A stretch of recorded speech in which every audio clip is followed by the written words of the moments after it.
আজকের এই ভিডিওটা অতি গুরুত্বপূর্ণ। দেখা মাত্র প্রত্যেকটা বাংলাদেশী নাগরিক এটা ভিডিওটা শেয়ার করে দিবেন, কারণ আমি যে তথ্যগুলো দিচ্ছি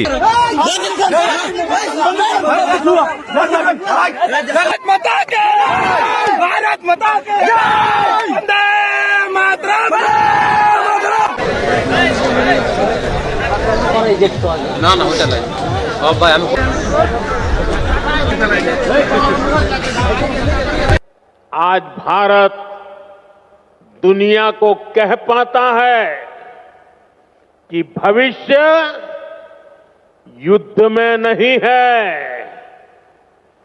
बुद्ध में है। যুদ্ধ নয়, ভারত গোটা বিশ্বের মানুষকে বুদ্ধ দিতে চায় বলছেন ভারতের প্রধানমন্ত্রী নরেন্দ্র মোদী। এই মুহূর্তে ভারত এবং বাংলাদেশের পরিস্থিতিটা দেখে একটাই কথা মনে পড়ে যায়, জানেন তো, মহাভারতের যুদ্ধের ঠিক আগের দৃশ্য। আপনারা প্রত্যেকেই পড়েছেন, মহাভারত সিরিয়াল এপিসোডগুলো আপনারা টিভিতে দেখেছেন। মহাভারতের যুদ্ধের ঠিক আগের প্রসঙ্গ। পাণ্ডবরা 12 বছর বনবাস এবং 1 বছরের অজ্ঞাতবাস কাটিয়ে ফিরেছেন। মহারাজ ধৃতরাষ্ট্রের কাছে নিজের রাজ্য, নিজের দেশ ফেরত চেয়েছেন, দুর্যোধন ফেরত দেননি। এবং তারপরে কৌরব বা পাণ্ডব শিবিরে কেউ চায় না যে শান্তি হোক, কেউ চায় না শান্তি প্রক্রিয়া চালু হোক, সবাই চায় যুদ্ধ। কৌরবরা যুদ্ধ চায়, দুর্যোধন যুদ্ধ চায়, এপাশে পাণ্ডবদের শিবিরে যারা ধর্মযুদ্ধ করতে নেমেছে তারাও যুদ্ধ চায়, কারণ তাদের ছিল প্রতিজ্ঞা। অর্জুন, ভীম, নকুল, সহদেব, ধৃষ্টদ্যুম্ন, শিখণ্ডী, কেউ শান্তি চায় না। পাণ্ডব এবং কৌরব শিবিরে দুটো শিবির মিলিয়ে একজন মাত্র মানুষ শান্তি চেয়েছিলেন শেষ অবধি। তিনি কে সেটাও আপনারা জানেন, স্বয়ং শ্রীকৃষ্ণ। এই মুহূর্তে আমাদের দেশ ভারতবর্ষ, এবং আরো পরিষ্কার করে যদি বলতে হয়, ভারতের কেন্দ্রীয় সরকার এখন সেই শ্রীকৃষ্ণের জায়গায় দাঁড়িয়ে আছে। কিন্তু স্বয়ং শ্রীকৃষ্ণ মহাভারতের যুদ্ধ আটকাতে পারেননি। ভারত কেন্দ্রীয় সরকার কি যুদ্ধ আটকাতে পারবে? সেটাই সবচেয়ে বড় প্রশ্ন। আমি জানি আপনারা নিশ্চয়ই এই উদাহরণ শুনে হাসছেন যে কেন ভারতবর্ষ দেশকে শ্রীকৃষ্ণের সঙ্গে তুলনা করছি। বলবো সবটা আপনাদের।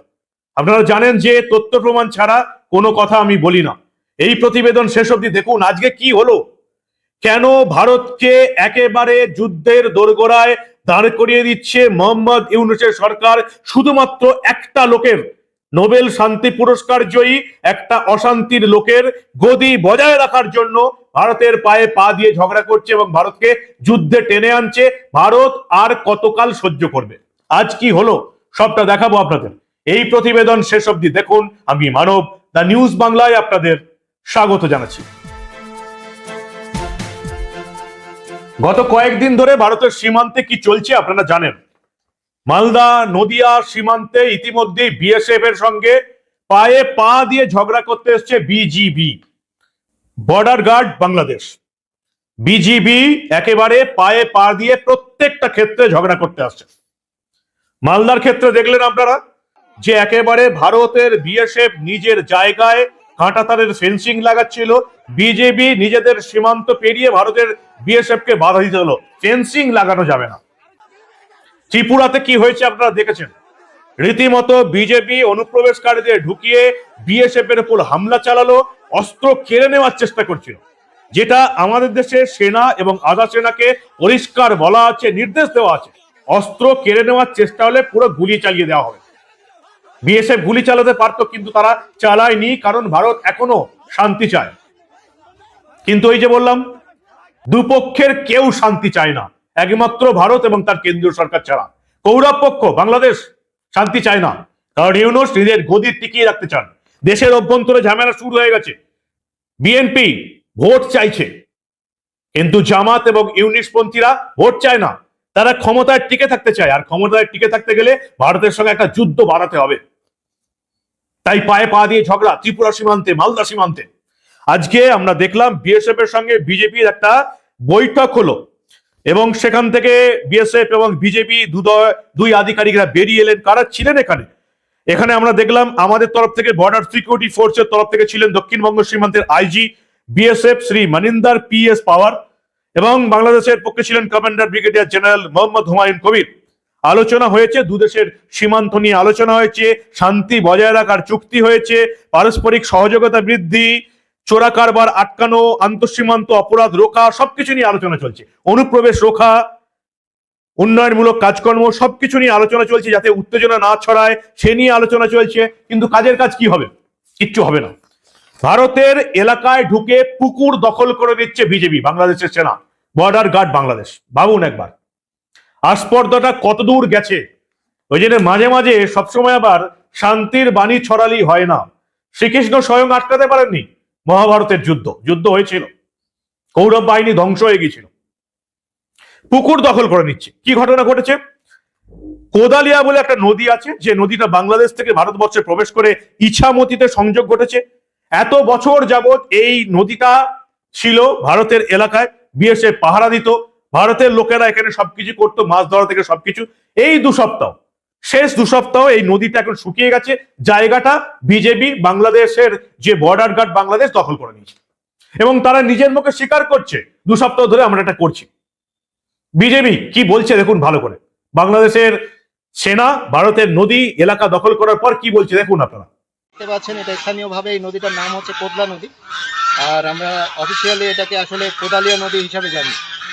এই নদীটা নিয়েই আপনাদেরকে এতক্ষণ আমরা ব্রিফ করেছি। আপনারা আশা রাখি আমাদের স্থানীয় যারা আছেন তাদের সাথে আপনারা কথা বলেছেন। এই নদীতে আগে যেটা হতো যে বাংলাদেশি কোনো নাগরিক যদি এই নদীর কাছাকাছিও আসতো বা নামার চেষ্টা করত, তখন আমাদের প্রতিপক্ষ কর্তৃক তারা বাধাপ্রাপ্ত হতো, যেটা গত কিছুদিন ধরে আমরা এটাকে উতরিয়ে এসেছি। বর্তমানে এই নদীটা যেহেতু বাংলাদেশের সীমান্তের অন্তর্ভুক্ত, এখন এই নদীতে পুরো আধিপত্য এবং নদীর পুরো অধিকার সেটা আমরা প্রতিষ্ঠা করেছি।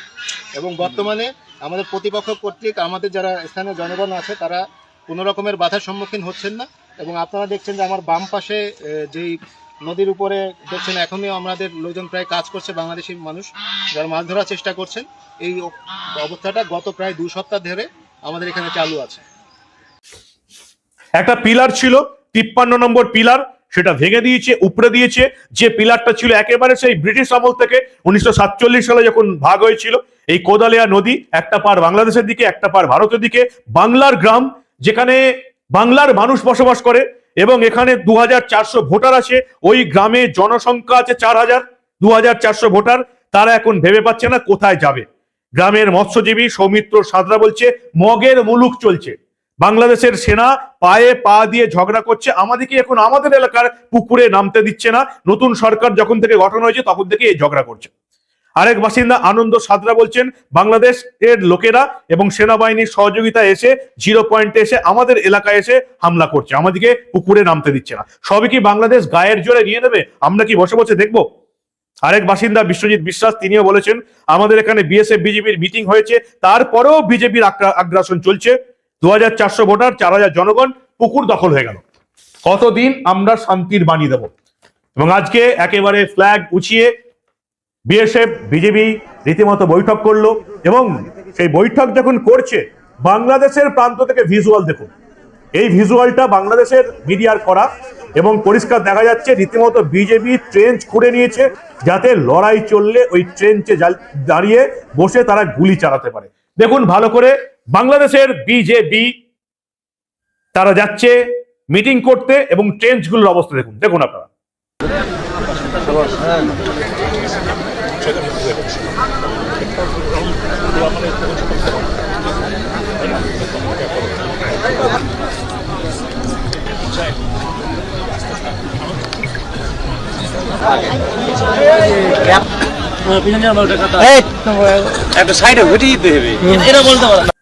ট্রেঞ্চ খুঁড়ে রীতিমতো বৈঠক করতে যাচ্ছে বিজেপি বিএসএফ এর সঙ্গে। কথা হচ্ছে আমরা কতদিন শান্তির বার্তা দেবো। ওই প্রথমে যেটা দিয়ে শুরু করেছিলাম শ্রীকৃষ্ণের বাণী দিয়ে, শেষ অব্দি একটি মানুষ চেয়েছিলেন যে শান্তি বজায় থাকুক। তিনি পাণ্ডবদের জন্য রাজত্ব ছেড়ে দিয়ে 5টা গ্রাম চেয়েছিলেন মাত্র। দুর্যোধন সেটাও দিতে রাজি হননি। অন্ধ ধৃতরাষ্ট্র চোখ বুজেছিলেন, যার ফলে কুরুক্ষেত্রের যুদ্ধ হয়েছিল। শ্রীকৃষ্ণ আটকাতে পারেননি। কেউ শান্তি প্রক্রিয়া চায়নি, না পাণ্ডব না কৌরব। শ্রীকৃষ্ণ আটকাতে পারেননি, যুদ্ধ হয়েছিল, এবং এই ধর্মযুদ্ধে অধর্মের বিনাশ হয়েছিল। তেমনি কেউ এখানে শান্তি চায় না, ভারত সরকার ছাড়া, কেন্দ্রীয় সরকার ছাড়া। কিন্তু আদৌ কেন্দ্রীয় সরকার কি যুদ্ধ আটকাতে পারবে? প্রধানমন্ত্রী নরেন্দ্র মোদী আজও গোটা পৃথিবীর মানুষকে বার্তা দিচ্ছেন যে আমরা যুদ্ধ চাই না, আমরা পৃথিবীকে শান্তির বুদ্ধ দিতে চাই। কি বার্তা দিলেন ভারতবর্ষের মানুষকে প্রধানমন্ত্রী মোদী? দেখুন আপনারা। यही ओडिशा में धौली नाम का वो स्थान है जो शांति का बड़ा प्रतीक है। दुनिया में जब तलवार के जोर पर साम्राज्य बढ़ाने का दौर था, तब हमारे सम्राट अशोक ने यहां शांति का रास्ता चुना था। हमारी इस विरासत का ये वही बल है जिसकी प्रेरणा से आज भारत दुनिया को कह पाता है कि भविष्य युद्ध में नहीं है, বুদ্ধ में है। কিন্তু ওই একটাই কথা, কতদিন আপনি আপনার মুখ থেকে শান্তির বাণী বলবেন? ভারত পৃথিবীর সবচেয়ে বড় গণতান্ত্রিক দেশ, সবচেয়ে বড় শান্তির দেশ, যে ভারতকে রাশিয়া ইউক্রেন ডেকে পাঠায় যুদ্ধ থামানোর জন্য, যে রাশিয়াকে আমেরিকা পর্যন্ত ভয় পাচ্ছে। এখন রাশিয়ার প্রেসিডেন্ট পুতিন বলছেন যে এই মুহূর্তে আমেরিকা, চীন এবং ভারত আমাদের চেয়ে এগিয়ে আছে। সেই ভারতকে একেবারে পায়ে পা দিয়ে ঝগড়া করতে আসছে মোহাম্মদ ইউনূসের বাংলাদেশ। কারণ ওই একটি লোক, নোবেল শান্তি পুরস্কার পাওয়া অশান্তির ছেলে, নিজের শুধু গদি বজায় রাখার জন্য ভারতের পায়ে পা দিয়ে ঝগড়া করতে চাইছে। কতদিন ভারতবর্ষ শান্তির বাণী শুনিয়ে যাবে? একটা সময় শান্তির বাণীটা বেশি হয়ে গেলে মানুষ তাকে না অপদার্থ ভাবতে শুরু করে। আমার মনে হয় বাংলাদেশের এই বেঈমান মূর্খগুলো ভারতবর্ষকে সেটাই ভাবতে শুরু করেছে। কতদিন আমরা আর শান্তির বাণী দিয়ে যাব, এটা এখন এই মুহূর্তের সবচেয়ে বড় প্রশ্ন। আরো একবার আপনাদের বলি, একেবারে আমাদের অবস্থা এখন মহাভারতের যুদ্ধের মতো। ভারত শান্তি চাইছে, শ্রীকৃষ্ণ শান্তি চেয়েছিলেন, আর কেউ শান্তি চায় না। না ভারতবর্ষের মানুষ, না পশ্চিমবঙ্গের মানুষ, না আমরা, না সীমান্তের অবস্থিত ভারতবর্ষ এবং আমাদের পশ্চিমবঙ্গের মানুষ, কেউ শান্তি চায় না। বাংলাদেশের মোহাম্মদ ইউনূসের সরকার শান্তি চায় না, বাংলাদেশের মৌলবাদীরা শান্তি চায় না। ভারত কেন্দ্রীয় সরকার কতদিন শান্তির বাণী দেবে? আপনারা কি বলেন? আপনাদের মূল্যবান এবং গুরুত্বপূর্ণ মতামত জানান দা নিউজ বাংলার কমেন্ট সেকশনে। আজকে এই প্রতিবেদন শেষ করার আগে আরো একটা বক্তব্য আপনাদের শোনাবো, পাকিস্তানিদের বক্তব্য। রাজস্থানের আজমিরে পাকিস্তান থেকে এসছেন তীর্থযাত্রীরা।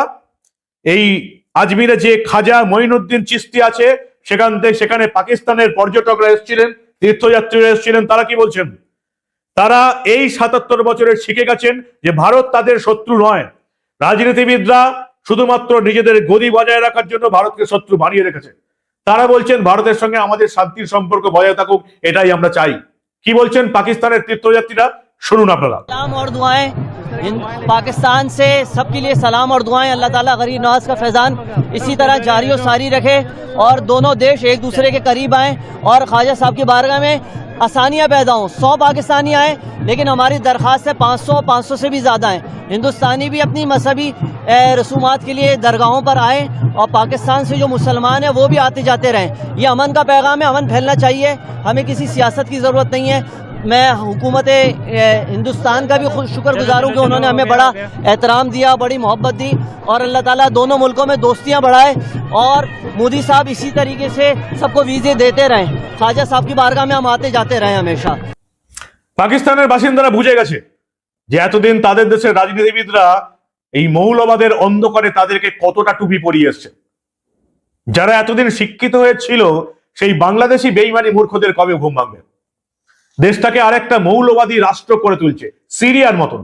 গণপ্রজাতন্ত্র বাংলাদেশ এখন শুধুমাত্র একটা ইসলামিক স্টেট হতে চলেছে এবং শুধুমাত্র একজন লোক, নোবেল শান্তি পাওয়া অশান্তির ছেলে, নিজের গদি বজায় রাখার জন্য ভারতের পায়ে পা দিয়ে ঝগড়া লাগানোর চেষ্টা করছে এবং চাইছে সীমান্তে বিএসএফ গুলি চালাক, এবং যাতে বাকি যে ইসলামিক দেশগুলো আছে, মুসলিম ব্রাদারহুড দেশগুলো আছে, তাদের সাপোর্ট নিয়ে অস্থিরতা সৃষ্টি হচ্ছে বলে আরো বেশ কয়েকটা বছর গদিতে থাকতে পারে মোহাম্মদ ইউনূস। 2025-এর আগে তিনি ভোট করাতে চান না, 2026-এর শেষে ভোট করানো হতে পারে বলছেন তার প্রেস সচিব। বিএনপি ভোট চাইছে, দেশে অস্থিরতা, নিজের গদি বজায় রাখার জন্য ভারতের বিএসএফ এর সঙ্গে ঝামেলা চালিয়ে তাদেরকে গুলি চালানোর মতন পরিস্থিতি করতেই হবে, তবে গদি বজায় রাখতে পারবেন মোহাম্মদ ইউনূস। সবাই বুঝতে পারছে, বাংলাদেশের মূর্খ বেঈমান মানুষগুলো বুঝতে পারছে না। কি বলবেন আপনারা? বললাম না, একেবারে মহাভারতের যুদ্ধের ঠিক আগের পর্যায়ে আমরা আছি। ভারতের কেন্দ্রীয় সরকার এখনো শান্তির বাণী দিয়ে যাচ্ছে, কিন্তু কতদিন?